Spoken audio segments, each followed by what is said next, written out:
이 수술 성공하면 100억 드리겠습니다. 제발 살려주세요. 제발요. 골든 게이트 메디컬 센터의 새벽 3시. 모든 것이 멈춰버렸어요. 혈흔으로 얼룩진 블라우스를 입은 여성이 무릎을 꿇고 절규했습니다. 수술대 위에는 17살 딸이 죽어가고 있었거든요.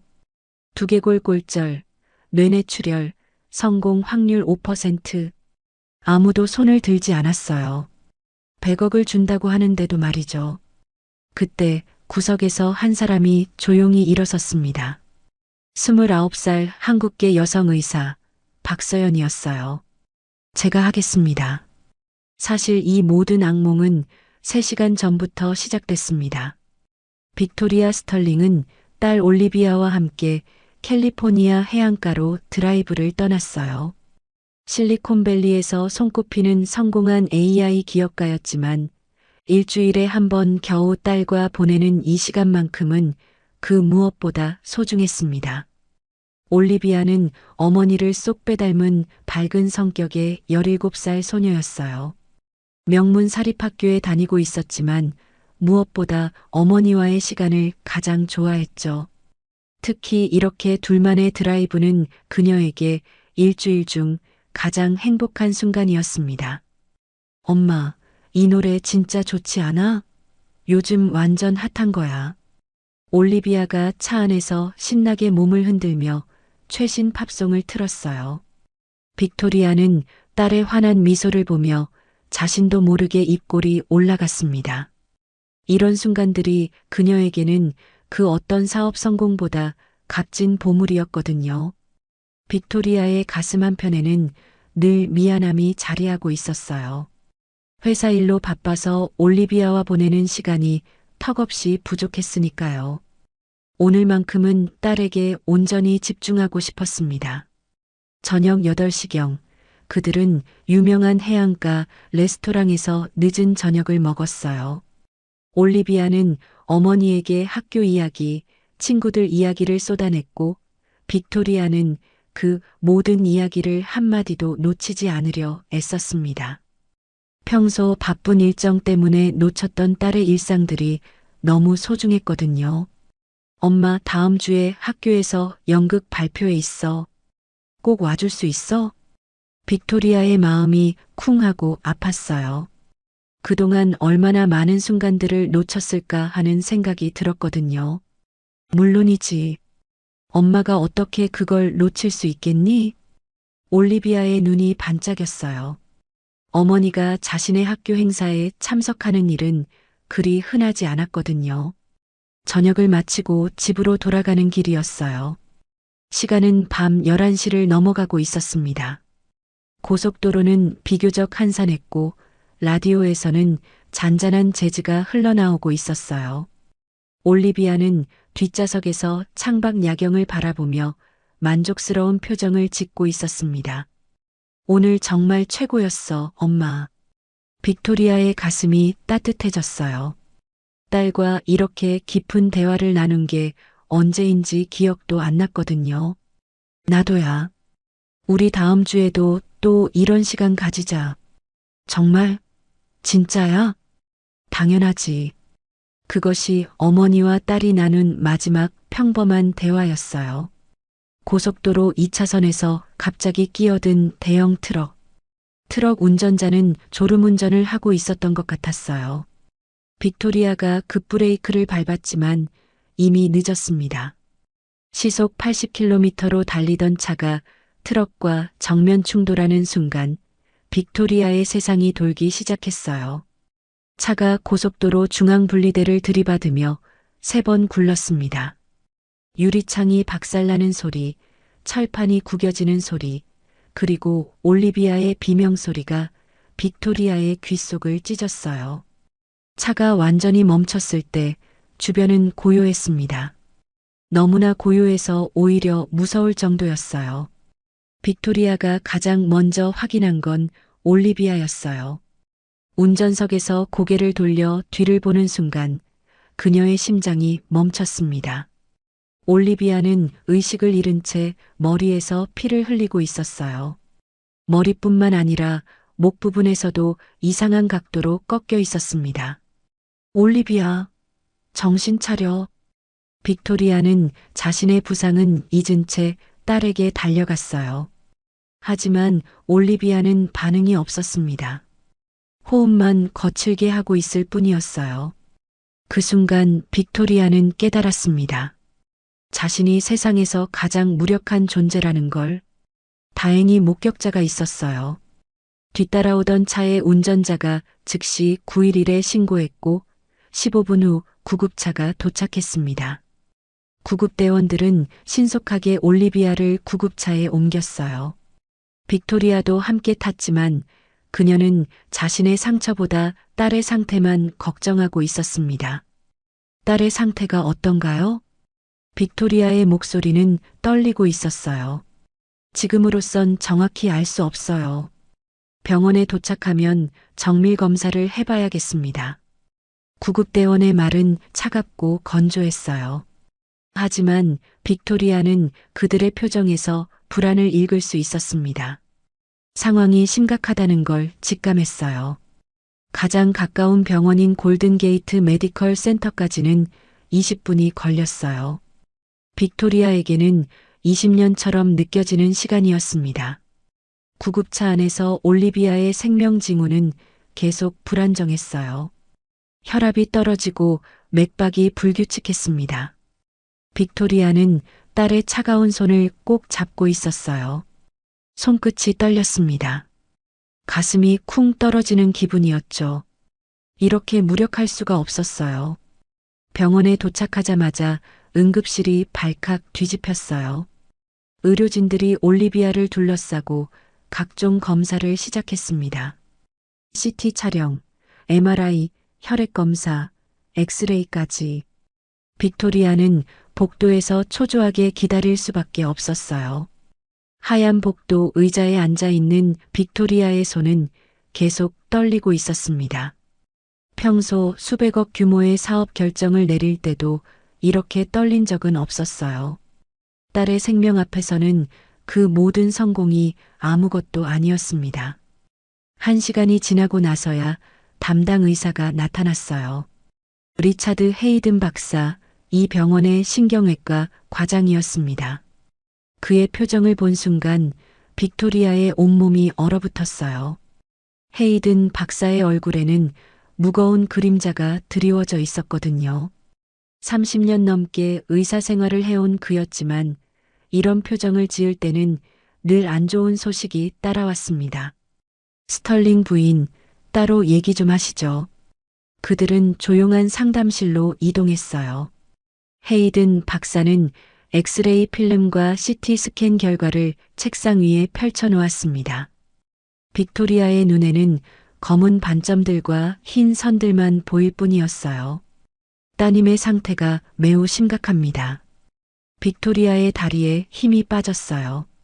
의자에 주저앉으며 입술이 바싹 말랐습니다. 두개골 다발성 골절이 발생했고 뇌내출혈도 진행되고 있어요. 게다가 경추 2번과 3번 척추에도 심각한 손상이 있습니다. 의학 용어들이 빅토리아의 머릿속에서 맴돌았어요.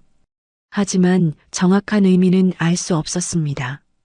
다만 모든 것이 심각하다는 건 느낄 수 있었어요. 쉽게 말해서 어떤 상황인가요? 빅토리아의 목소리는 떨리고 있었어요. 가슴이 조여왔습니다. 생명이 위험한 상황입니다. 지금 당장 수술하지 않으면. 헤이든 박사가 말을 멈췄어요. 오랜 경험으로도 이런 말을 하기는 어려웠거든요. 안 하면 어떻게 되나요? 몇 시간 안에 뇌압이 치명적으로 올라갈 겁니다. 그러면 죽는다는 얘기군요. 빅토리아의 목소리가 작게 떨렸어요. 네. 빅토리아는 의자에 주저앉았어요. 세상이 무너지는 느낌이었습니다. 온몸에 힘이 빠져나가는 것 같았어요. 그럼 수술하면 살 수 있나요? 헤이든 박사는 한참을 망설였어요. 그의 표정이 더욱 어두워졌습니다. 수술 자체가 매우 위험합니다. 성공 확률이 5%도 안 됩니다. 그리고 설사 성공한다 해도 정상적인 생활로 돌아갈 가능성은 거의 없어요. 5%라는 숫자가 빅토리아의 가슴을 찔렀어요. 하지만 0%보다는 나았습니다. 수술해주세요. 제발 우리 딸을 살려주세요. 빅토리아의 목소리에는 간절함이 묻어났어요. 무릎을 꿇고라도 부탁하고 싶은 심정이었습니다. 하지만 헤이든 박사는 고개를 저었어요. 죄송하지만 저희 병원으로는 한계가 있습니다. 이런 고난도 수술은 더 큰 대학병원에서 해야 해요. 시간이 없다고 하지 않았나요? 지금 다른 병원으로 옮기면 그 사이에 빅토리아의 목소리가 높아졌어요. 답답함과 절망이 함께 밀려왔습니다. 저도 알고 있어요. 하지만 정말 위험한 수술이에요. 그리고 환자분이 누구신지도 알고 있고 실패했을 때의 책임이 너무 큽니다. 그때 빅토리아는 깨달았어요. 자신의 명성과 재력이 오히려 독이 되고 있다는 걸. 의료진들이 실패했을 때의 후폭풍을 두려워하고 있는 거였습니다. 빅토리아의 등 뒤로 느껴지는 시선들은 따가웠죠. 간호사들과 의사들이 수군거리는 소리가 들렸어요. AI 여왕, 실리콘밸리의 철의 여인이라는 별명이 이럴 때는 오히려 짐이 되고 있었습니다. 잠시 후 몇 명의 다른 의사들이 상담실로 들어왔어요. 모두 이 병원의 베테랑 의사들이었습니다. 하지만 그들의 표정은 하나같이 어두웠어요. 스털링 부인, 저희가 다시 한번 검토해 봤는데 신경외과 부과장인 톰슨 박사가 입을 열었어요. 정말 죄송하지만 저희로서는 손을 쓸 수 없을 것 같습니다. 너무 위험해요. 빅토리아의 가슴이 철렁 내려앉았어요. 마지막 희망마저 사라지는 기분이었습니다. 돈은 얼마든지 드릴게요. 제발 우리 딸만 살려주세요. 빅토리아가 일어나 외쳤어요. 평소에 냉정하고 이성적인 모습은 온데간데 없었습니다. 그저 딸을 잃을까봐 두려운 한 어머니의 모습일 뿐이었어요. 이 수술 성공하면 100억 드리겠습니다. 상담실이 조용해졌어요. 100억이라는 엄청난 금액에 모든 의사들이 침묵했습니다. 하지만 여전히 아무도 손을 들지 않았어요. 부인, 정말 죄송합니다. 돈의 문제가 아니에요. 정말 위험한 수술이라서. 헤이든 박사의 목소리도 떨리고 있었어요. 30년 의사 생활에서 이런 상황은 처음이었거든요. 빅토리아는 무릎이 꺾였어요. 바닥에 주저앉으며 눈물이 쏟아졌습니다. 평생 해결하지 못한 문제가 없었던 그녀였지만 이번만큼은 정말 무력했어요. 딸의 생명이 시시각각 위험해지고 있는데 아무것도 할 수 없었습니다. 세상의 모든 돈과 권력도 딸 하나 살리지 못하는 현실이 너무 잔혹했어요. 온몸이 떨렸습니다. 목이 메어왔어요. 이렇게 절망적일 수가 없었습니다. 상담실을 나온 빅토리아는 응급실 복도로 향했어요. 올리비아가 누워있는 응급실 침대 앞에서 서 있으니 주변의 의료진들이 모두 그녀를 바라보고 있었습니다. 누구나 알만한 유명인이었거든요. 빅토리아의 손끝이 차갑게 식어갔어요. 딸의 창백한 얼굴을 보니 가슴이 미어질 것 같았습니다. 머리에 감긴 하얀 붕대 사이로 피가 스며나오고 있었어요. 올리비아, 엄마가 여기 있어. 하지만 올리비아는 반응이 없었어요. 산소 마스크 너머로 들리는 거친 숨소리만이 그녀가 살아있다는 증거였습니다. 응급실 한편에서는 의사들이 모여 조용히 회의를 하고 있었어요. 빅토리아는 그들의 시선을 느낄 수 있었습니다. 동정 어린 눈빛과 함께 부담스러워하는 표정이 섞여 있었어요. 헤이든 박사가 다른 의사들에게 무언가 설명하고 있었습니다.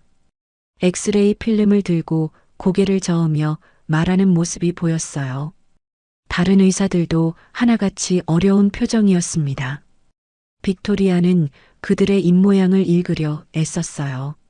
너무 위험해, 불가능해 같은 단어들이 들리는 것 같았습니다. 빅토리아가 의사들에게 다가갔어요. 더 이상 기다릴 수 없었습니다. 선생님들, 제발 한 번만 더 고려해 주세요. 의사들이 그녀를 바라봤어요. 모두들 난처한 표정이었습니다. 부인, 정말 죄송하지만 100억입니다. 빅토리아가 단호하게 말했어요. 100억 원을 드리겠습니다. 누가 수술을 해주시든 상관없어요. 응급실이 조용해졌어요. 간호사들까지도 모두 그녀를 바라보고 있었습니다. 100억이라는 금액은 의료진들에게도 충격적이었거든요. 하지만 여전히 아무도 손을 들지 않았어요. 부인, 돈의 문제가 아닙니다. 젊은 레지던트 의사가 조심스럽게 말했어요. 환자분의 상태가 정말 심각해서 성공 확률이 거의 없어요. 그럼 5%라도 있지 않나요? 빅토리아의 목소리가 떨렸어요. 0%와 5%는 하늘과 땅 차이예요. 제발 시도라도 해주세요. 톰슨 부과장이 조용히 말했어요. 부인, 솔직히 말씀드리면 실패했을 때의 후폭풍이 걱정됩니다. 빅토리아는 그제야 이해했어요. 의사들이 두려워하는 건 수술의 어려움만이 아니었습니다. 자신의 사회적 지위 때문에 실패했을 때 감당해야 할 책임을 두려워하고 있었던 거예요. 저는 그런 거 신경 안 써요. 서류든 뭐든 다 써드릴게요. 빅토리아가 간절히 말했어요. 실패해도 절대 문제 삼지 않겠습니다. 약속할게요. 하지만 의사들의 표정은 여전히 어두웠어요. 부인, 이해해 주세요. 정말 위험한 수술이에요. 헤이든 박사가 다시 한번 설명했어요. 두개골을 열어야 하고 뇌출혈을 멈춰야 하고 경추 손상도 치료해야 해요. 한 번에 3가지 대수술을 해야 하는 상황입니다. 빅토리아의 다리가 후들거렸어요. 딸이 얼마나 심각한 상태인지 더욱 실감났습니다. 그럼 다른 병원으로 보내주세요. 빅토리아가 소리쳤어요. 시간이 없다고 하지 않았나요? 다른 병원에 연락해서 부인, 이 상태로는 이송도 위험해요. 간호사장이 조심스럽게 말했어요. 헬기로 옮기는 것도 진동 때문에 뇌압이 더 올라갈 수 있어요. 빅토리아는 절망했어요. 앞으로도 뒤로도 갈 수 없는 상황이었습니다. 빅토리아가 무릎을 꿇었어요. 응급실 바닥에 무릎을 꿇고 모든 의사들을 바라봤습니다. 제발이요. 제발 우리 딸만 살려주세요. 눈물이 뺨을 타고 흘러내렸어요. 평생 누구 앞에서도 무릎 꿇은 적 없던 그녀였지만 딸 앞에서는 모든 자존심을 내려놓을 수 있었습니다. 이 수술 성공하면 100억 드리겠습니다. 빅토리아의 목소리가 응급실 전체에 울려 퍼졌어요. 간호사들, 의사들, 심지어 다른 환자 가족들까지 모두 그녀를 바라보고 있었습니다. 하지만 여전히 아무도 대답하지 않았어요. 무거운 침묵만이 응급실을 감쌌습니다. 빅토리아의 가슴이 터질 것 같았어요. 온몸에 전율이 흘렀어요. 이렇게 무력할 수가 없었습니다. 세상의 모든 돈을 줘도 딸 하나 살릴 수 없다는 현실이 너무 잔혹했어요. 시간은 계속 흘러가고 있었습니다. 올리비아의 상태는 시시각각 악화되고 있었어요. 뇌압이 올라가면서 생명이 위험해지고 있었습니다. 그때였어요. 응급실 구석에서 조용한 목소리가 들렸습니다. 제가 하겠습니다. 모든 사람들이 그쪽을 바라봤어요. 구석 의자에 앉아있던 젊은 여성 의사가 천천히 일어서고 있었습니다. 29살의 한국계 여성 의사 박서연이었어요. 그녀의 눈빛은 흔들리지 않았습니다. 작은 체구에서 나오는 목소리는 의외로 단단했어요. 제가 수술하겠습니다. 빅토리아의 눈에서 새로운 희망의 빛이 번졌어요. 응급실의 모든 시선이 박서연에게 집중됐어요. 29살의 작은 체구 하지만 그녀의 눈빛만큼은 누구보다 단단했습니다. 5년차 신경외과 레지던트였던 박서연은 평소에도 조용한 편이었어요. 동료들 사이에서는 말없는 천재라고 불렸죠. 박서연의 손끝이 미세하게 떨렸어요. 하지만 그것은 두려움 때문이 아니었습니다. 오히려 집중력이 극도로 높아졌을 때 나타나는 신호였거든요. 그녀는 이미 머릿속으로 수술 계획을 세우고 있었어요. 잠깐만요, 박 의사. 헤이든 박사가 급하게 그녀를 불렀어요. 얼굴에는 걱정과 당황이 섞여 있었습니다. 이게 무슨 소리예요? 다른 의사들도 하나둘씩 박서연 주변으로 모여들었어요. 모두들 놀란 표정이었습니다. 서연아, 정신 차려. 이건 장난이 아니야. 톰슨 부과장이 진지하게 말했어요.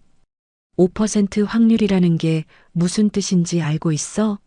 95%는 실패한다는 얘기야. 박서연은 조용히 고개를 끄덕였어요. 그녀도 그 확률이 얼마나 절망적인지 잘 알고 있었습니다. 그럼에도 불구하고 해야 합니다. 박서연의 목소리는 작았지만 확신에 차 있었어요.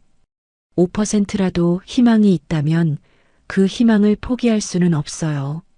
박서연의 마음속에는 어린 시절 기억이 떠올랐어요. 12살 때 교통사고로 아버지를 잃었던 그날. 병원에서 의사들이 포기했을 때의 그 절망감을 지금도 생생히 기억하고 있었거든요. 희망이 1%라도 있다면 끝까지 노력해야 한다. 그때 아버지를 수술한 김 선생님이 했던 말이었어요. 박서연이 의사가 되기로 결심한 순간이기도 했습니다. 그 말이 지금 그녀의 신념이 되어 있었어요. 박서연의 가슴이 뜨거워졌어요. 저기 침대에 누워있는 올리비아가 어린 시절의 자신과 겹쳐 보였습니다. 무력한 가족, 포기하는 의사들, 그리고 사라져가는 희망. 저는 포기할 수 없어요. 빅토리아가 박서연에게 다가왔어요.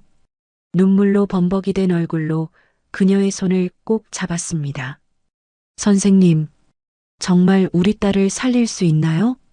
박서연은 빅토리아의 떨리는 손을 느꼈어요.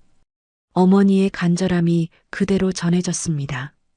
자신의 어머니가 아버지를 잃었을 때도 이런 표정이었을 거예요. 약속은 드릴 수 없어요. 박서연이 솔직하게 말했어요. 하지만 제가 할 수 있는 모든 것을 다 하겠습니다.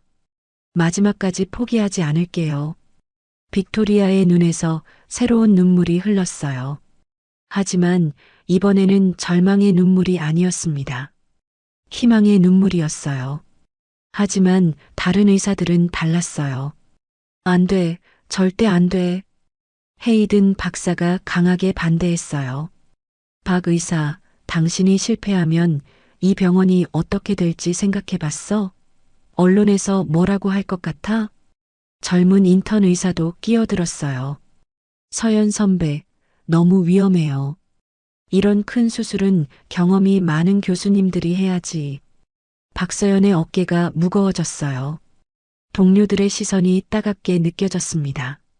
모두들 그녀를 걱정하는 마음에서 나온 말이라는 걸 알고 있었어요. 하지만 그럴수록 더욱 확신이 섰습니다. 저는 의사예요. 박서연이 조용히 말했어요. 의사의 첫 번째 의무가 뭔지 아시죠? 환자를 살리는 거예요. 성공 확률이나 사회적 지위, 그런 건 중요하지 않아요. 응급실이 조용해졌어요. 박서연의 말에 힘이 있었거든요. 올리비아 양은 17살이에요. 아직 살아야 할 인생이 너무 많이 남아 있어요. 그 인생을 포기할 수는 없습니다. 박서연의 목소리가 점점 단단해졌어요. 저는 수술하겠어요. 혼자서라도요. 헤이든 박사가 한숨을 깊게 쉬었어요. 박서연의 의지를 꺾을 수 없다는 걸 깨달았습니다. 정말 고집이 세네요. 그가 고개를 저으며 말했어요. 알겠어요. 하지만 혼자는 안 됩니다. 제가 함께 들어가겠어요. 박서연의 눈이 놀라움으로 커졌어요. 교수님, 30년 의사 생활에서 가장 위험한 수술이 될 테지만 당신 혼자 보낼 수는 없어요. 톰슨 부과장도 마지못해 고개를 끄덕였어요. 마취과도 준비해야겠네요. 이런 대수술에는 최고의 마취과 의사가 필요해요. 갑자기 응급실이 바빠지기 시작했어요. 간호사들이 수술실을 준비하러 뛰어다니고 의료진들이 각자의 역할을 점검했습니다. 박서연은 올리비아의 침대 옆으로 다가갔어요. 창백한 얼굴의 소녀를 바라보며 속으로 다짐했습니다. 올리비아, 꼭 살려줄게. 약속해. 박서연의 손이 올리비아의 차가운 손을 살짝 만졌어요. 그 순간 전율이 온몸을 흘렀습니다. 생명의 온기가 점점 사라져가고 있다는 걸 느낄 수 있었어요. 수술실로 향하기 전 박서연은 마지막으로 CT 스캔과 MRI 결과를 점검했어요. 두개골 골절의 위치, 뇌출혈의 범위, 경추 손상의 정도까지 모든 것을 머릿속에 새겨 넣었습니다. 첫 번째로 뇌압을 낮춰야 해. 그 다음에 출혈을 멈추고 마지막에 경추를 고정시키자. 박서연은 수술 순서를 정리했어요. 한 번에 3가지 대수술을 해야 하는 상황이었습니다. 조금이라도 실수하면 올리비아는 그 자리에서 목숨을 잃을 수도 있었어요. 박서연의 심장이 빠르게 뛰었어요. 하지만 두려움보다는 집중력이 더 컸습니다. 준비됐습니다. 박서연이 빅토리아에게 말했어요. 10시간은 걸릴 것 같아요. 중간에 위험한 순간들이 여러 번 있을 겁니다. 빅토리아가 고개를 끄덕였어요. 끝까지 믿겠어요.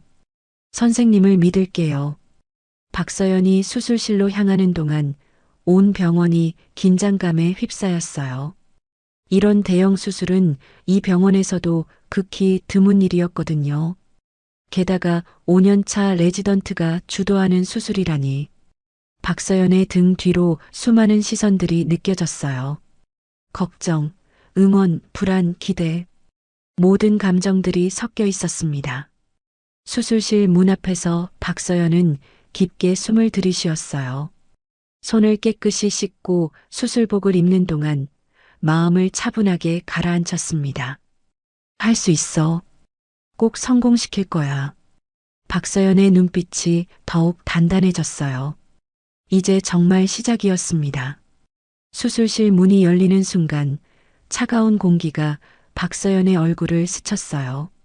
영하 18도로 유지되는 수술실의 온도가 그녀의 정신을 더욱 또렷하게 만들었습니다. 하얀 LED 조명이 수술대를 환하게 비추고 있었고 각종 의료기기들의 전자음이 규칙적으로 울려 퍼졌어요. 박서연은 손목시계를 확인했어요. 새벽 3시 47분. 이 시간부터 올리비아의 운명이 결정될 거였습니다. 그녀의 손끝이 미세하게 떨렸어요. 하지만 그것은 두려움이 아니라 극도의 집중 상태에서 나오는 자연스러운 반응이었죠. 수술실 안에는 총 8명의 의료진이 배치됐어요. 헤이든 교수, 톰슨 부교수, 마취과의 윌슨 교수, 그리고 5명의 간호사들. 모두들 긴장한 표정이었습니다. 이런 고난도 수술은 베테랑들에게도 부담스러운 일이었거든요. 마취 시작합니다. 윌슨 교수의 침착한 목소리가 수술실에 울렸어요. 올리비아의 얼굴에 마취 마스크가 씌워졌고 각종 모니터들이 그녀의 생체 신호를 실시간으로 표시하기 시작했습니다. 박서연은 올리비아의 머리 부분으로 자리를 잡았어요. 머리카락을 조심스럽게 제거하고 소독약으로 수술 부위를 깨끗이 닦았습니다. 소독약이 올리비아의 피부에 스며드는 모습을 보며 박서연의 가슴이 무거워졌어요. 혈압 90에 60, 맥박 110. 약간 불안정하지만 수술 가능한 상태입니다. 마취가 간호사가 보고했어요. 박서연이 메스를 들었어요. 손에 잡힌 차가운 금속의 감촉이 그녀의 정신을 더욱 집중시켰습니다. 이 작은 칼날 하나가 올리비아의 생명을 구할 수도 앗아갈 수도 있었어요. 절개 시작합니다. 박서연의 목소리는 놀랍도록 안정적이었어요. 메스가 올리비아의 두피를 따라 정확한 선을 그어나갔습니다. 붉은 피가 스며나왔지만 박서연의 손은 전혀 흔들리지 않았어요. 지열 클램프, 간호사가 즉시 기구를 건네줬어요. 박서연은 능숙하게 출혈을 멈추며 수술을 계속 진행했습니다. 수술실 안의 모든 사람들이 그녀의 움직임을 주시하고 있었어요. 와, 손놀림이 정말 정확하네. 젊은 간호사가 작은 목소리로 중얼거렸어요. 5년차 레지던트라고는 믿기 어려울 정도로 안정적인 수술이었습니다. 박서연은 두피를 조심스럽게 젖혀냈어요. 그러자 금이간 두개골이 드러났습니다. 여러 갈래로 갈라진 뼈 조각들이 뇌를 압박하고 있는 모습이 적나라하게 보였어요. 이상해요. 박서연이 미간을 찌푸렸어요. CT 스캔에서 본 것보다 골절이 더 심각했습니다. 뼈 조각 하나가 뇌경막 깊숙이 박혀 있었어요. 교수님, 이거 보세요. 헤이든 교수가 현미경을 들여다봤어요. 그의 얼굴이 굳어졌습니다. 이런, 뼈 조각이 뇌관 근처까지 들어가 있네요. 수술실의 분위기가 급격히 무거워졌어요. 뇌관은 호흡과 심장 박동을 조절하는 중요한 부위였거든요. 조금만 잘못 건드려도 즉사할 수 있는 곳이었어요. 박 의사, 이건 너무 위험해요. 여기서 멈추는 게, 톰슨 부교수가 걱정스럽게 말했어요. 하지만 박서연은 고개를 저었어요. 포기할 수 없어요. 방법이 있을 거예요. 박서연은 잠시 생각에 잠겼어요. 일반적인 방법으로는 뼈 조각을 제거할 수 없었습니다. 다른 접근법이 필요했어요. 그때 그녀의 머릿속에 한 가지 아이디어가 떠올랐어요. 작년에 참석했던 신경외과 학회에서 본 새로운 수술 기법이었습니다. 아직 실험 단계였지만 이런 상황에서는 유일한 해답일 수도 있었어요. 초음파 기구 준비해 주세요. 박서연이 말했어요. 초음파요? 간호사가 의아해했어요. 네, 미세한 진동으로 뼈 조각을 조금씩 분해해서 제거할 거예요. 헤이든 교수의 눈이 커졌어요. 그 방법, 아직 실험 단계 아닌가요? 하지만 지금 상황에서는 최선의 선택이에요. 박서연의 목소리에는 확신이 있었어요. 초음파 기구가 준비됐어요. 박서연은 현미경을 들여다보며 극도로 조심스럽게 작업을 시작했습니다. 0.1mm라도 잘못하면 올리비아는 즉시 목숨을 잃을 수 있었어요. 수술실이 고요해졌어요. 오직 의료기기들의 전자음과 올리비아의 인공호흡기 소리만 들렸습니다. 모든 사람들이 숨을 죽이고 박서연의 손끝을 지켜보고 있었어요. 심박수 상승, 120, 130, 마취가 간호사가 긴장된 목소리로 보고했어요. 뇌압도 올라가고 있어요. 박서연의 이마에 땀방울이 맺혔어요. 시간이 촉박했습니다. 더 빨리 진행해야 했지만 성급하게 했다가는 모든 것이 끝날 수 있었어요. 천천히. 박서연이 자신에게 중얼거렸어요. 초음파 기구가 뼈 조각을 조금씩 분해해 나갔습니다. 거의 다 됐어요. 박서연이 조심스럽게 마지막 뼈 조각을 제거했어요. 그 순간 뇌경막에서 피가 솟구쳤습니다. 출혈이에요. 간호사가 소리쳤어요. 지혈 패드. 박서연이 재빠르게 출혈 부위를 막았어요. 다행히 주요 혈관은 다치지 않았습니다. 작은 모세혈관의 출혈이었어요. 다행이에요. 헤이든 교수가 안도의 한숨을 쉬었어요. 박서연도 몰래 가슴을 쓸어내렸어요. 정말 아슬아슬한 순간이었습니다. 이제 두 번째 단계였어요. 뇌 안쪽에서 일어나고 있는 출혈을 멈춰야 했습니다. 박서연은 더 깊숙이 들어가기 위해 뇌 조직을 조심스럽게 벌렸어요. 출혈 부위가 보이네요.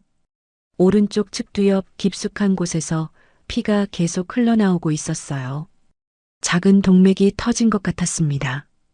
클립 준비하세요. 박서연이 말했어요. 터진 혈관을 클립으로 막는 작업이었습니다. 이것도 극도로 정밀한 작업이었어요. 주변의 정상 혈관을 다치게 하면 안 됐거든요. 현미경 아래에서 박서연의 손이 움직였어요. 클립이 터진 혈관을 정확히 물었습니다. 성공. 출혈이 멈췄어요. 수술실의 안도의 분위기가 흘렀습니다. 마지막 단계였어요. 목뼈 손상을 치료해야 했습니다. 박서연은 올리비아의 목 부분으로 자리를 옮겼어요. 2번, 3번 경추에 골절이 있어요. 엑스레이를 다시 확인하며 박서연이 말했어요. 금속판으로 고정해야겠네요. 이 부분은 상대적으로 안전한 수술이었어요. 하지만 여전히 조심해야 했습니다. 척수를 다치게 하면 하반신 마비가 올 수 있었거든요. 박서연은 부러진 뼈 조각들을 정확한 위치에 맞추고 티타늄 나사로 고정했어요. 숙련된 손놀림이었습니다. 10시간이 흘렀어요. 박서연의 다리는 후들거렸고 온몸이 땀으로 젖어 있었습니다. 하지만 해냈어요. 3가지 대수술을 모두 성공적으로 마쳤습니다. 봉합 시작합니다. 박서연이 마지막 단계를 시작했어요. 열어놓았던 두피와 목 부분을 차례로 봉합했습니다. 생체 신호 안정적이에요. 혈압 110에 70, 맥박 85. 마취가 간호사가 기쁜 목소리로 보고했어요. 드디어 모든 수술이 끝났어요. 박서연은 마스크를 벗으며 깊은 숨을 쉬었습니다. 손이 너무 떨려서 제대로 서 있을 수도 없었어요. 정말 대단했어요. 헤이든 교수가 진심으로 말했어요. 5년차 레지던트가 이런 수술을 해내다니. 믿을 수 없어요. 박서연의 눈가가 촉촉해졌어요. 해냈습니다. 정말 해낸 거였어요. 하지만 아직 끝이 아니었어요. 이제 올리비아가 깨어나기를 기다려야 했습니다. 수술이 끝나고 올리비아는 중환자실로 옮겨졌어요. 하얀 침대 시트 위에 누워있는 그녀의 모습은 마치 잠들어 있는 천사 같았습니다. 머리에는 두꺼운 붕대가 감겨 있었고 목에는 금속 보조기가 고정되어 있었어요. 중환자실은 24시간 모니터링이 가능한 특수 병실이었습니다. 올리비아의 침대 주변에는 각종 의료기기들이 빼곡히 들어서 있었어요.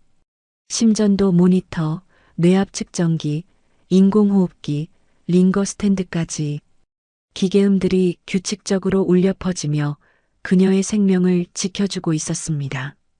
박서연은 올리비아 옆에 의자를 놓고 앉았어요. 수술복을 벗고 일반 가운을 입었지만 여전히 피곤함이 온몸에 밴 상태였습니다. 10시간 동안 서서 수술한 다리는 퉁퉁 부어 있었어요. 이제 기다리는 일만 남았네요. 박서연이 혼잣말을 했어요. 손끝으로 올리비아의 맥박을 확인했습니다. 규칙적이고 안정적이었어요. 중환자실 문이 조용히 열렸어요. 빅토리아가 조심스럽게 들어왔습니다. 10시간 동안 수술실 밖에서 기다린 그녀의 얼굴은 창백했어요. 눈 밑에는 짙은 다크서클이 생겨 있었고 머리카락도 산발이 되어 있었습니다. 우리 딸이 어떤가요? 빅토리아의 목소리는 떨리고 있었어요. 올리비아의 모습을 본 순간 눈물이 쏟아질 것 같았습니다. 수술은 성공적으로 끝났어요. 박서연이 부드럽게 말했어요. 두개골 골절, 뇌출혈, 경추 손상까지 모두 치료했습니다.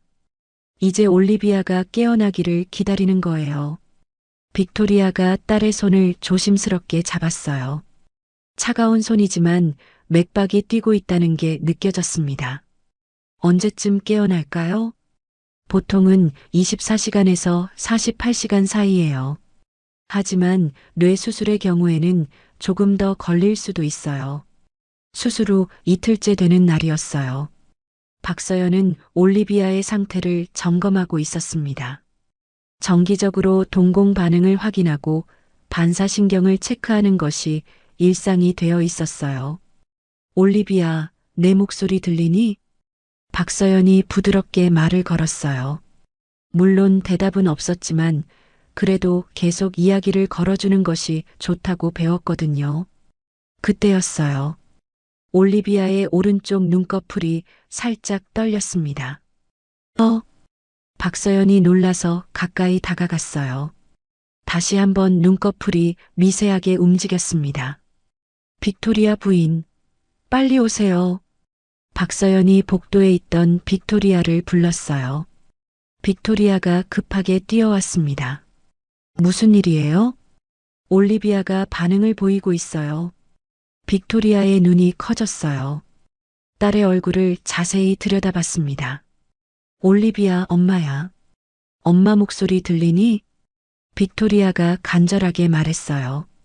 딸의 손을 꼭 잡고 있었습니다. 올리비아의 입술이 살짝 움직였어요. 아주 작은 움직임이었지만 분명히 뭔가 말하려는 것 같았습니다. 엄마. 정말 작은 목소리였어요. 거의 들리지 않을 정도였지만 분명히 엄마라고 말한 것 같았습니다. 빅토리아의 눈에서 눈물이 쏟아졌어요. 올리비아, 우리 딸. 박서연도 감격했어요. 수술 후 이틀 만에 의식을 회복하다니 예상보다 훨씬 빠른 회복이었습니다. 정말 다행이에요. 올리비아가 깨어나고 있어요. 그 다음 날부터 올리비아의 의식은 점점 더 또렷해졌어요. 눈을 뜨는 시간이 길어졌고 간단한 질문에도 고개를 끄덕이거나 흔들어서 대답할 수 있게 되었습니다. 올리비아, 아픈 곳 있어? 박서연이 물어봤어요. 올리비아가 천천히 고개를 저었어요. 목에 고정장치가 있어서 많이 움직일 수는 없었지만 분명한 반응이었습니다. 물 마시고 싶어? 이번에는 고개를 끄덕였어요. 박서연이 미소를 지었어요. 삼킴 반사가 정상적으로 작동한다는 뜻이었습니다. 뇌간 부위가 제대로 기능하고 있다는 증거였어요. 조금씩 물을 들여볼게요. 스푼으로 물을 조금씩 올리비아의 입에 넣어줬어요. 올리비아가 천천히 삼켰습니다. 빅토리아가 옆에서 지켜보며 계속 눈물을 흘렸어요. 딸이 살아있다는 것, 그리고 점점 회복되고 있다는 것이 꿈만 같았거든요. 저녁 시간이 되어 빅토리아와 박서연은 중환자실 옆 상담실에서 이야기를 나눴어요. 올리비아의 회복 과정과 앞으로의 치료 계획에 대해 논의하기 위해서였습니다. 선생님, 정말 어떻게 감사드려야 할지 모르겠어요. 빅토리아가 진심으로 말했어요. 다른 의사들이 모두 포기했을 때 선생님만이 우리 딸을 살려주셨어요. 박서연은 조금 부끄러워했어요. 저는 의사로서 당연한 일을 했을 뿐이에요. 당연한 일이라니요. 5% 확률의 수술을 혼자서 감당하신 게 어떻게 당연한 일이에요? 빅토리아의 목소리에는 감사함이 가득했어요. 선생님이 아니었다면 올리비아는 말을 마치지 못하고 빅토리아가 또 울음을 터뜨렸어요. 수술 후 5일째 되는 밤이었어요. 박서연은 병원에서 당직을 서고 있었습니다. 올리비아의 상태를 수시로 확인하며 안심하고 있었어요. 올리비아는 낮에 간단한 대화도 할 수 있었고 손가락도 조금씩 움직일 수 있게 되었습니다. 회복 속도가 놀라울 정도로 빨랐어요. 그런데 밤 11시경 갑자기 알람이 울렸어요. 박서연이 급하게 중환자실로 뛰어갔어요. 올리비아의 모니터를 확인해 보니 뇌압이 급격히 상승하고 있었습니다. 이상해요. 낮에는 정상이었는데 박서연이 당황했어요. 올리비아의 얼굴을 자세히 살펴보니 동공이 평소보다 커져 있었습니다. 응급 CT 촬영 준비하세요. 박서연이 간호사에게 지시했어요. 뭔가 문제가 생긴 것 같았습니다. 30분 후 CT 결과가 나왔어요. 박서연의 얼굴이 굳어졌습니다. 수술 부위 근처에서 새로운 출혈이 발견됐어요. 아주 작은 혈관이었지만 서서히 피가 고이면서 뇌를 압박하고 있었습니다. 이런 지연성 출혈이에요. 박서연이 중얼거렸어요. 수술 후 며칠 뒤에 나타나는 합병증이었습니다. 드물게 일어나는 일이지만 발생하면 매우 위험했어요. 빅토리아가 급하게 병원으로 왔어요. 박서연의 표정을 본 순간 뭔가 심각한 일이 생겼다는 걸 직감했습니다. 무슨 일이에요? 올리비아가 새로운 출혈이 생겼어요. 재수술이 필요할 것 같습니다. 빅토리아의 다리에 힘이 빠졌어요. 이제 괜찮다고 생각했는데 또 다른 위기가 찾아온 거였습니다. 재수술요? 그럼 또 위험한 건가요? 이번에는 더 어려워요. 박서연이 솔직하게 말했어요. 첫 번째 수술 부위 때문에 접근이 힘들어졌어요. 그리고 올리비아가 약해진 상태라서 말을 마치지 못했어요. 상황이 첫 번째 수술보다 훨씬 어렵다는 것을 빅토리아도 알 수 있었습니다. 하지만 포기할 수는 없어요. 박서연이 단호하게 말했어요. 올리비아를 끝까지 살려내겠어요. 다른 의사들이 모였어요.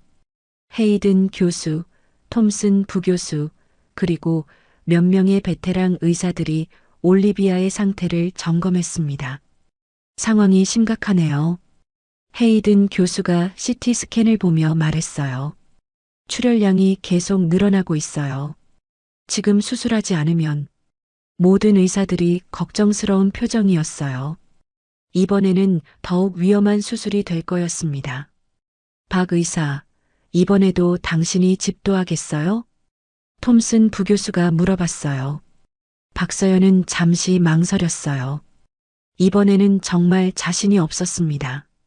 첫 번째보다 훨씬 어려운 조건이었거든요. 하지만 올리비아를 포기할 수는 없었어요.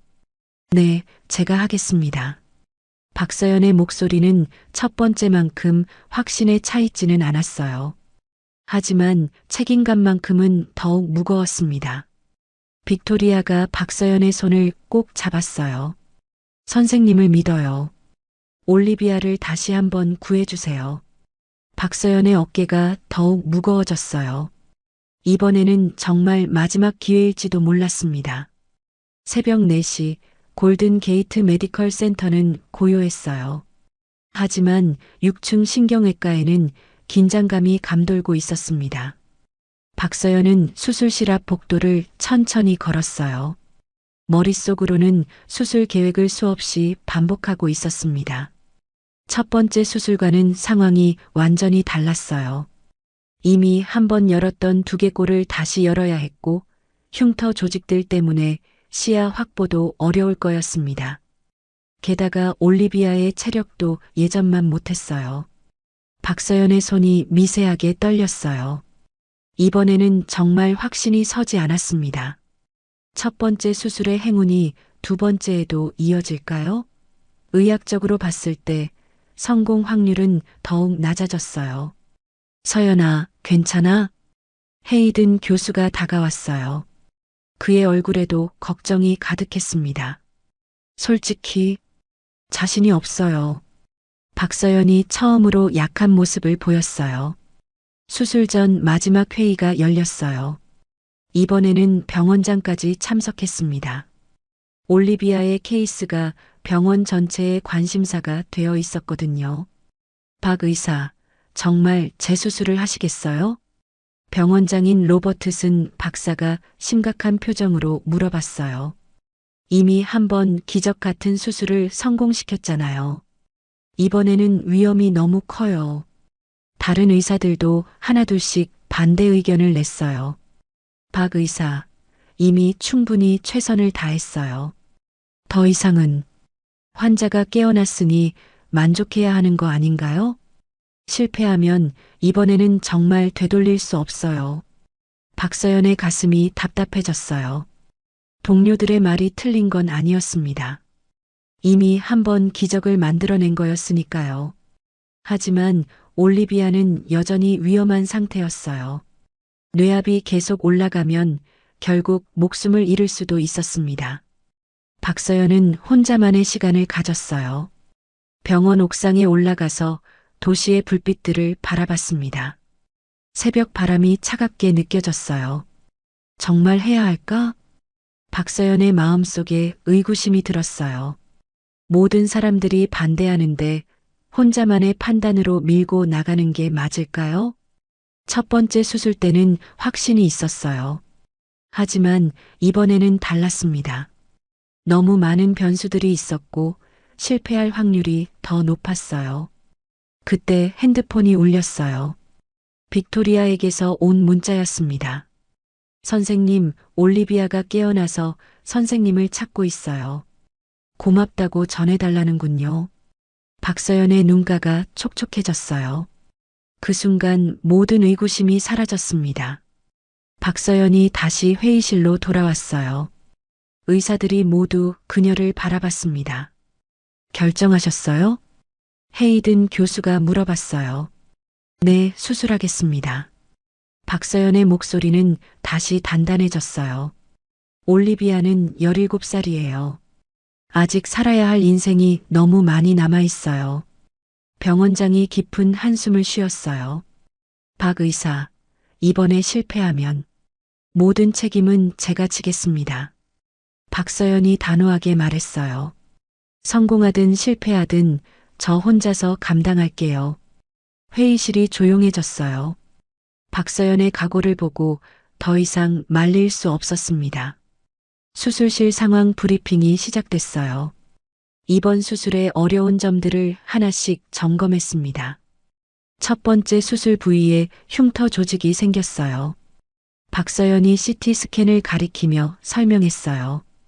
여기를 조심스럽게 제거해야 출혈 부위에 접근할 수 있어요. 마취과 윌슨 교수가 걱정스럽게 말했어요. 환자의 체력이 많이 약해져 있어요. 마취 시간을 최대한 단축해야 할 것 같습니다. 톰슨 부교수도 한마디 했어요. 이번에는 시야 확보가 어려울 거예요. 현미경만으로는 부족할 수도 있어요. 모든 조건들이 첫 번째보다 불리했어요. 하지만 박서연은 포기할 수 없었습니다. 수술 직전 헤이든 교수가 박서연을 따로 불렀어요. 서연아, 마지막으로 한 번 더 생각해봐. 그의 목소리에는 진심 어린 걱정이 담겨 있었어요. 이번에 실패하면 정말 돌이킬 수 없어. 환자도 위험하고 너의 의사생활도. 박서연이 고개를 들어 헤이든 교수를 바라봤어요.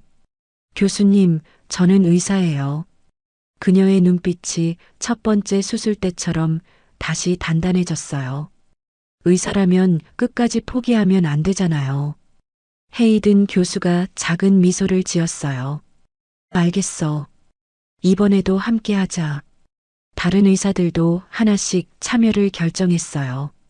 비록 위험하지만 박서연을 혼자 둘 수는 없었거든요. 빅토리아는 수술실 밖 의자에 앉았어요.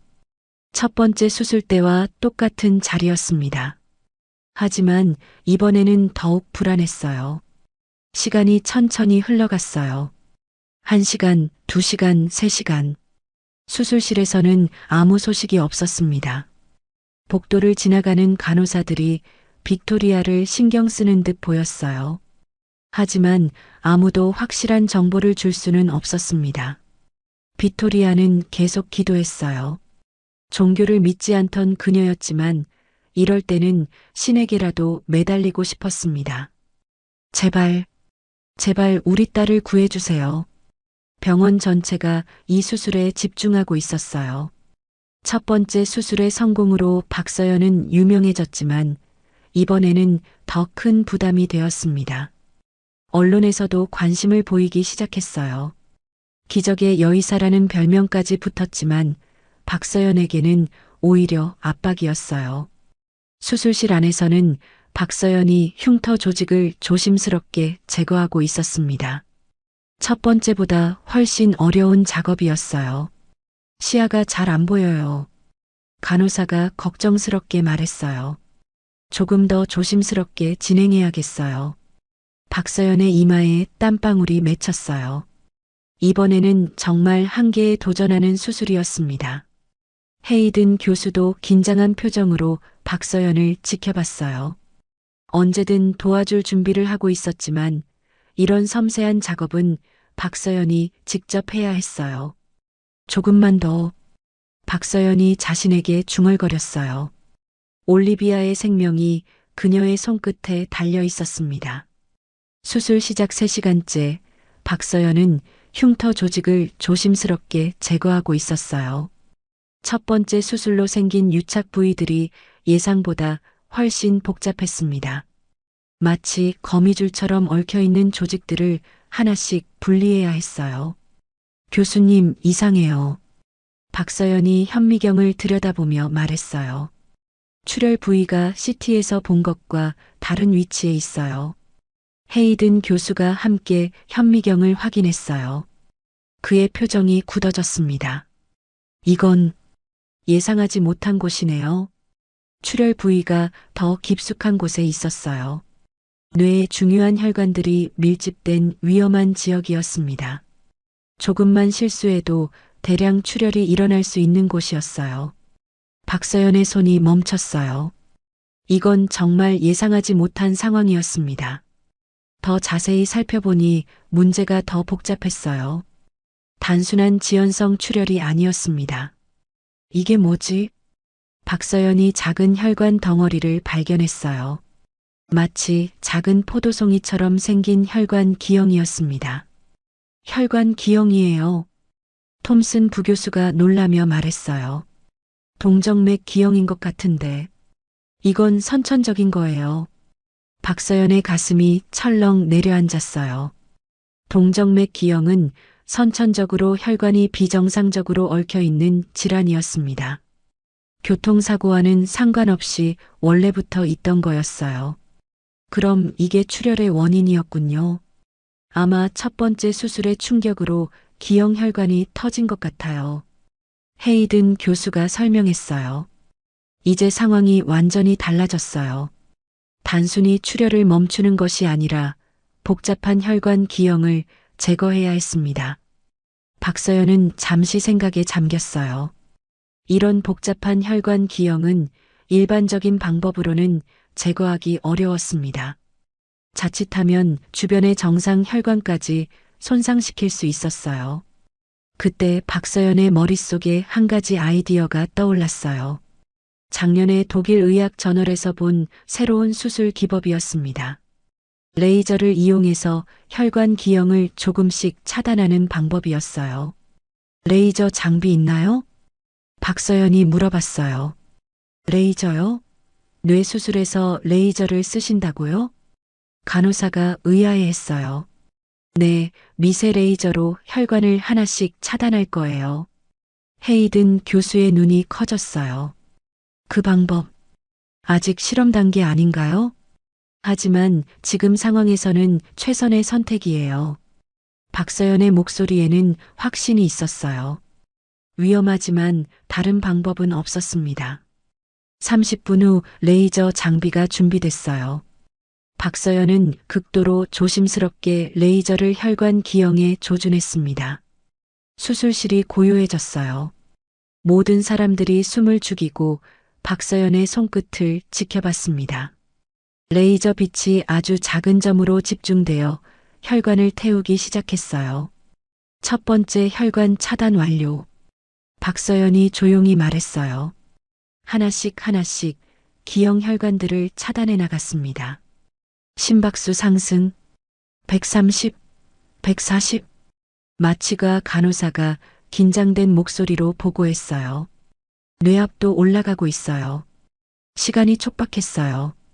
너무 오래 걸리면 올리비아의 뇌가 손상될 수 있었습니다. 박서연의 이마에 땀방울이 흘렀어요. 손목이 아팠지만 계속 정밀한 작업을 이어갔습니다.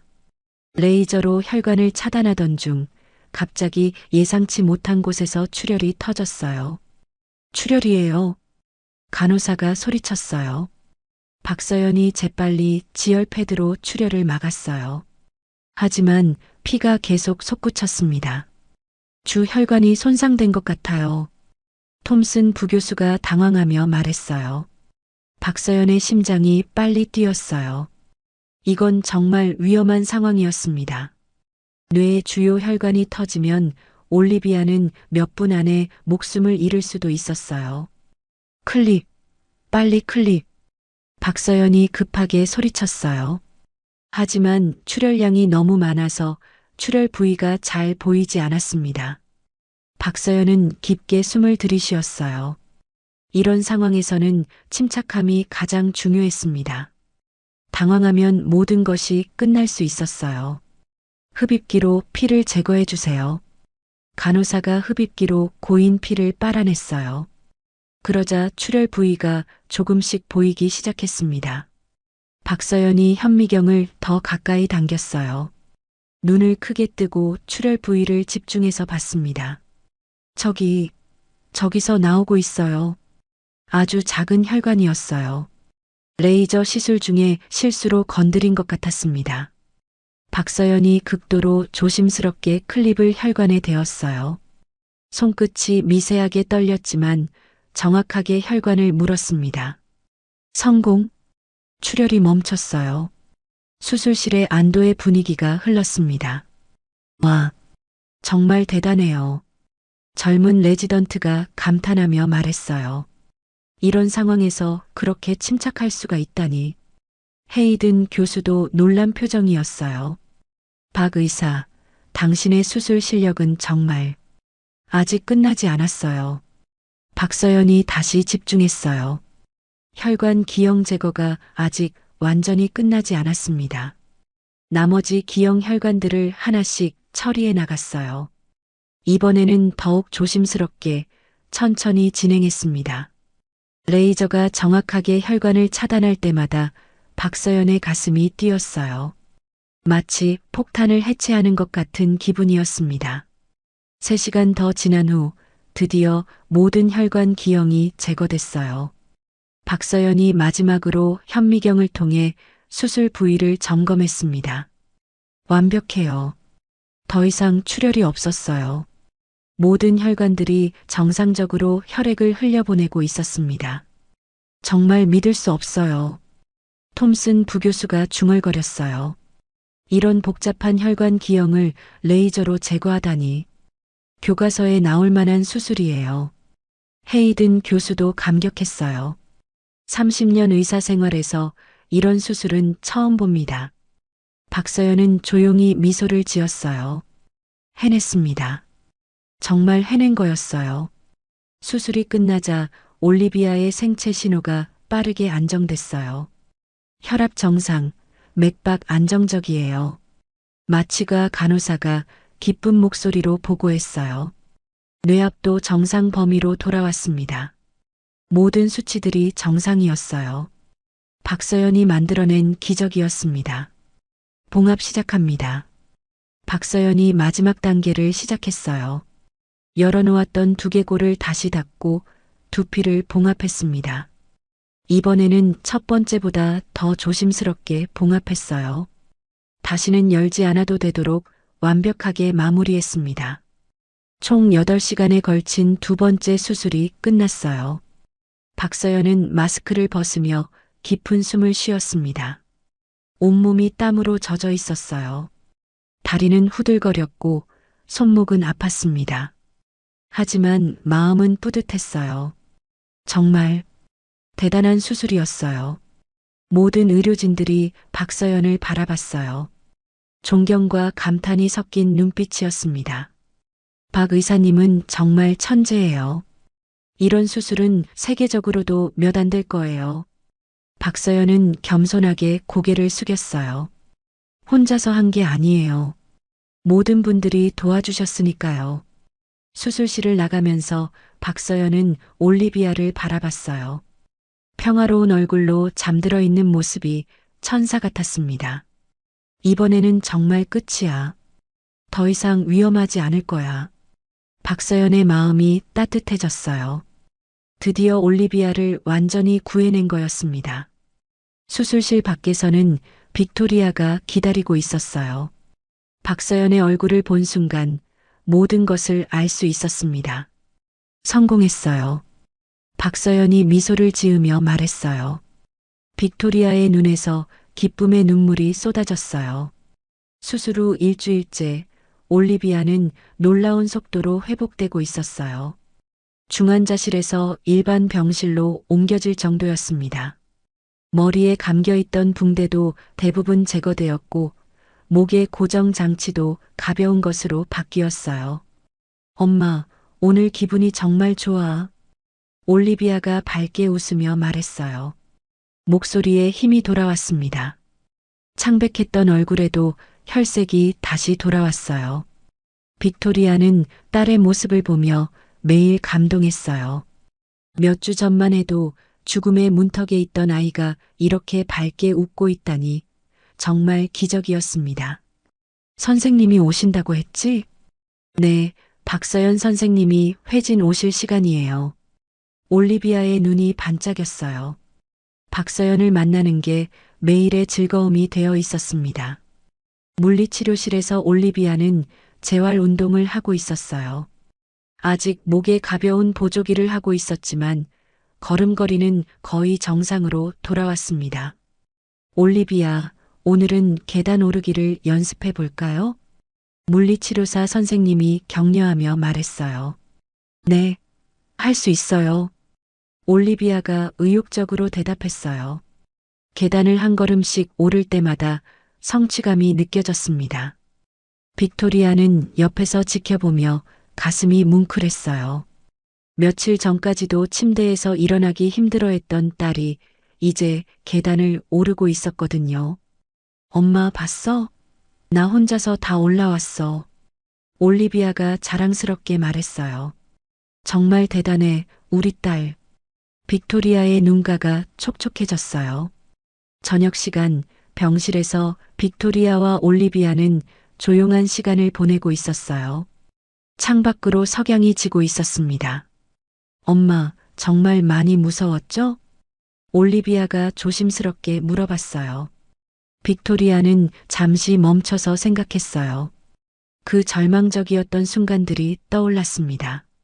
많이 무서웠어. 너를 잃을 뻔했으니까. 미안해요, 엄마. 제가 아프게 해서. 바보야, 네 잘못이 아니잖아. 빅토리아가 딸의 손을 꼭 잡았어요. 오히려 이번 일로 엄마가 더 많이 깨달았어. 일보다 네가 훨씬 소중하다는 걸. 올리비아의 눈이 커졌어요. 정말요? 응, 앞으로는 너와 보내는 시간을 더 늘릴 거야. 그날 밤 빅토리아는 병원 카페에서 혼자 커피를 마시고 있었어요. 지난 몇 주간을 돌아보며 깊은 생각에 잠겼습니다. 평소라면 지금쯤 회사에서 야근을 하고 있을 시간이었어요. 수십억 규모의 프로젝트들이 그녀의 결정을 기다리고 있었죠. 하지만 지금은 그 모든 것이 별로 중요하지 않게 느껴졌어요. 돈이 전부가 아니구나. 빅토리아는 처음으로 이런 생각을 했어요. 100억을 줘도 딸의 생명을 살 수 없었던 그 순간이 떠올랐습니다. 정말 중요한 건 돈이 아니라 사람이었어요. 핸드폰이 울렸어요. 회사에서 온 긴급 전화였습니다. 중국 투자자들이 내일 회의를 요청했습니다. 미안하지만 이번 주는 안 될 것 같아요. 빅토리아가 단호하게 말했어요. 하지만 이 프로젝트는 다음 주에 일정을 잡아주세요. 지금은 딸이 더 중요해요. 박서연이 올리비아의 병실을 찾았어요. 정기 검진 시간이었지만 오늘은 좀 특별한 이야기를 하고 싶었습니다. 올리비아, 기분이 어때? 너무 좋아요. 오늘 계단도 혼자 올라갔어요. 올리비아가 신나게 말했어요. 박서연이 미소를 지었어요. 환자가 회복되는 모습을 보는 것만큼 기쁜 일은 없었습니다. 올리비아, 혹시 장래 희망이 뭐야? 아직 잘 모르겠어요. 올리비아가 생각하며 말했어요. 하지만 선생님처럼 사람을 도와주는 일을 하고 싶어요. 박서연의 가슴이 따뜻해졌어요. 의사가 되고 싶다는 뜻이야? 네. 선생님처럼 멋진 의사가 되고 싶어요. 그날부터 올리비아는 의학에 대해 깊은 관심을 보이기 시작했어요. 박서연이 가져온 의학 책들을 열심히 읽었습니다. 선생님, 뇌 수술이 정말 어려운 거예요? 올리비아가 진지하게 물어봤어요. 그렇지. 아주 정밀한 작업이 필요해. 저도 나중에 뇌 수술을 할 수 있을까요? 박서연이 올리비아의 진지한 표정을 보며 놀랐어요. 정말 의사가 되고 싶어 하는 것 같았습니다. 물론이지. 열심히 공부하면 충분히 할 수 있어. 정말요? 올리비아의 눈이 반짝였어요. 박서연은 자신의 어린 시절이 떠올랐어요.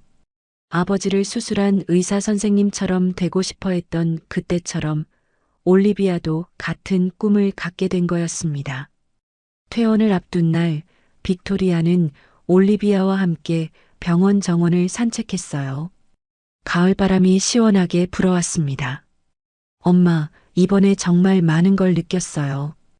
올리비아가 진지하게 말했어요. 생명이 얼마나 소중한지, 그리고 가족이 얼마나 중요한지.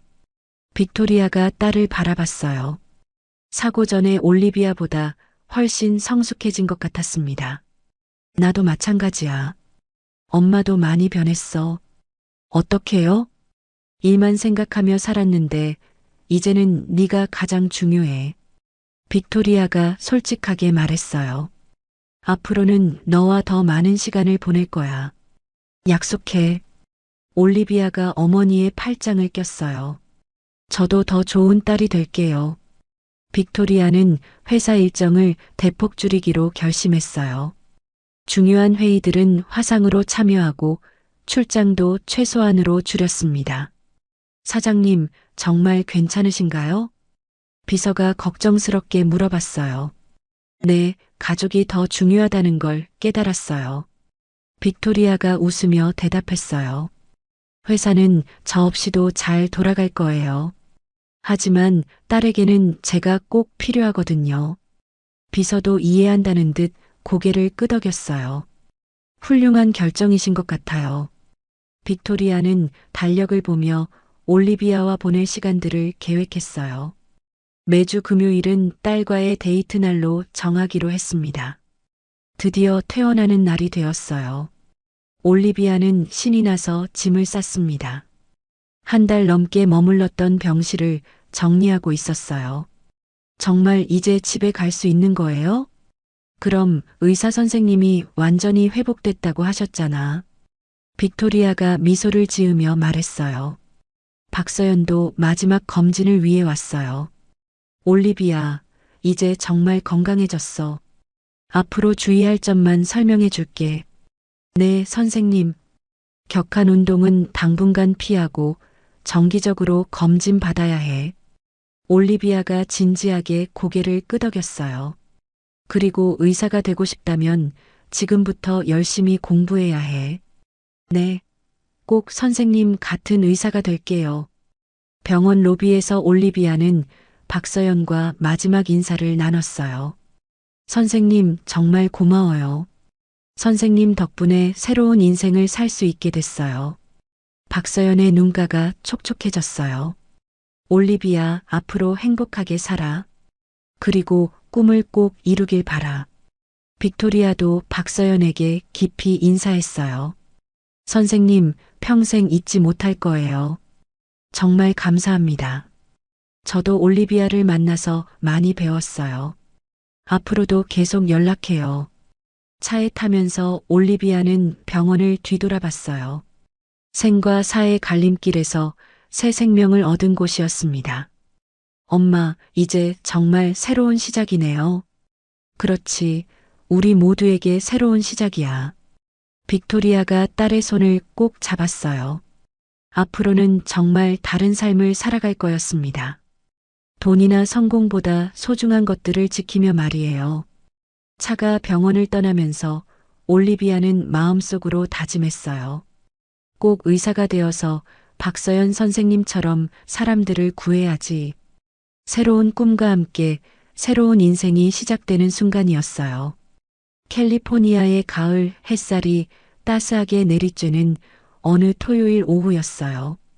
골든 게이트 메디컬 센터 앞 카페에서 3명의 여성이 만나고 있었습니다. 박서연, 빅토리아, 그리고 올리비아였어요. 올리비아는 이제 19살이 되었어요. 긴 금발 머리를 포니테일로 묶고 의대 예과 교재를 옆에 끼고 있었습니다. 목에 있던 흉터는 거의 보이지 않을 정도로 회복되었어요. 무엇보다 그녀의 눈빛이 달랐습니다. 꿈을 향해 달려가는 청년의 의지가 담겨 있었어요. 선생님, 이번 학기 해부학이 정말 어려워요. 올리비아가 웃으며 하소연했어요. 하지만 너무 재미있어요.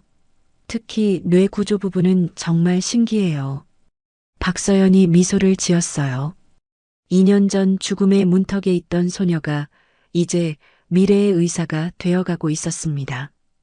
올리비아, 의대 진학 준비는 어때? 박서연이 관심 있게 물어봤어요. MCAT 준비하고 있어요. 내년에 시험 볼 예정이에요. 올리비아의 목소리에는 자신감이 넘쳤어요. 목표는 스탠포드 의대예요. 선생님처럼 신경외과를 전공하고 싶거든요. 빅토리아가 딸을 자랑스럽게 바라봤어요. 2년 전만 해도 상상할 수 없었던 일이었습니다. 너무 자랑스러워, 우리 딸. 그런데 올리비아, 신경외과는 정말 어려운 거야. 박서연이 진지하게 말했어요. 8년 이상 공부해야 하고 수술도 엄청 힘들어. 괜찮아요. 선생님이 저를 구해주신 것처럼 저도 누군가를 구하고 싶어요. 올리비아의 눈이 반짝였어요. 그 기분이 어떤 건지 알고 싶어요. 선생님은 요즘 어떠세요? 승진하셨다고 들었는데. 올리비아가 궁금해했어요. 박서연이 조금 부끄러워하며 웃었어요. 네, 펠로우 과정을 마치고 정식 신경외과 전문의가 됐어요. 축하해요.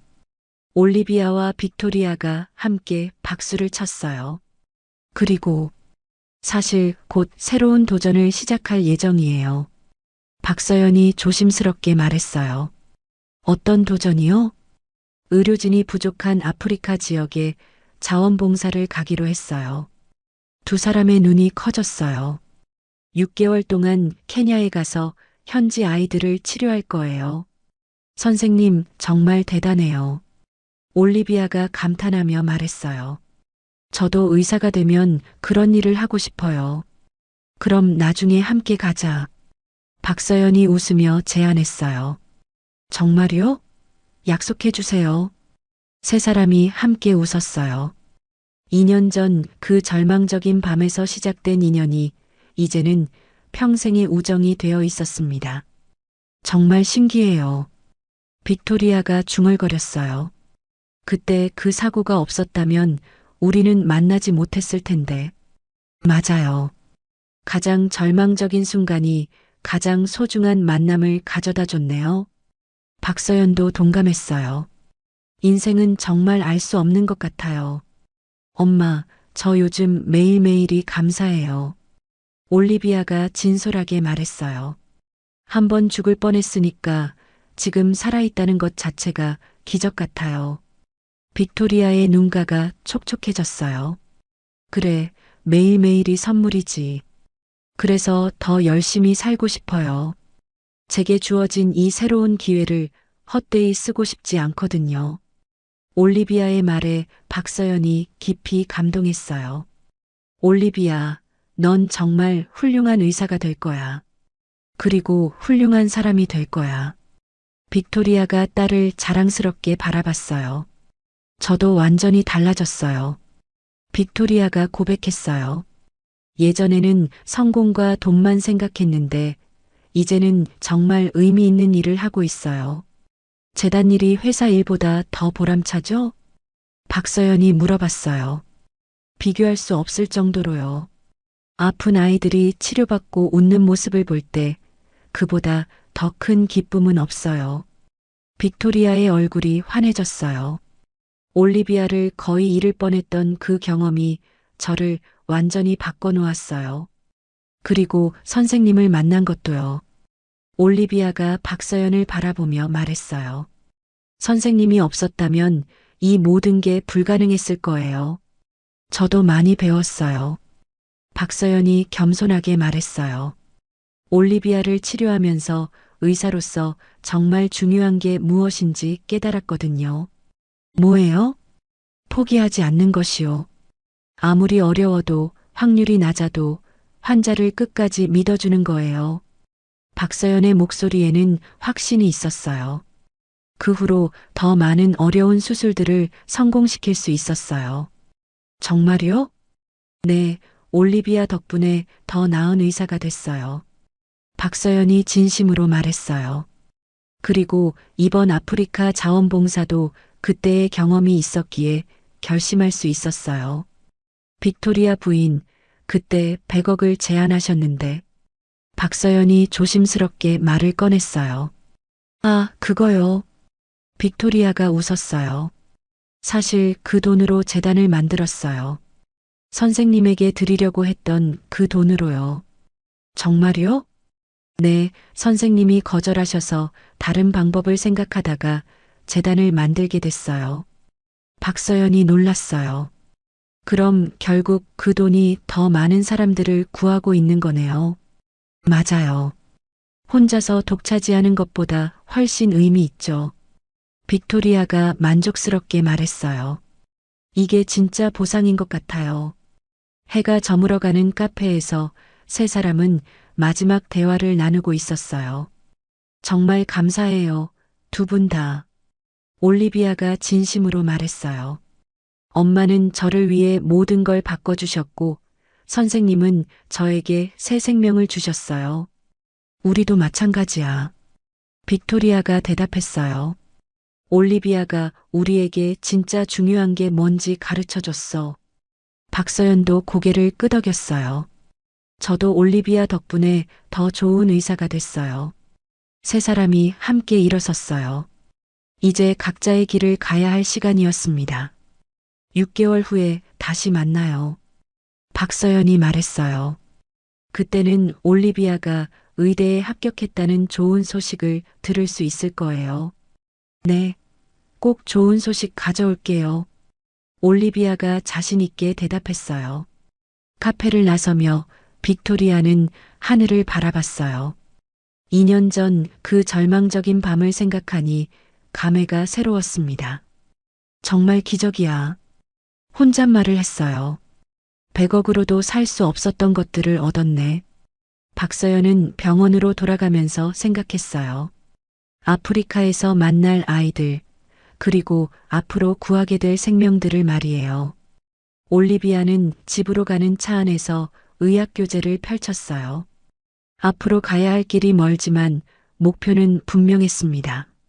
세 사람 모두 각자의 자리에서 새로운 시작을 하고 있었어요.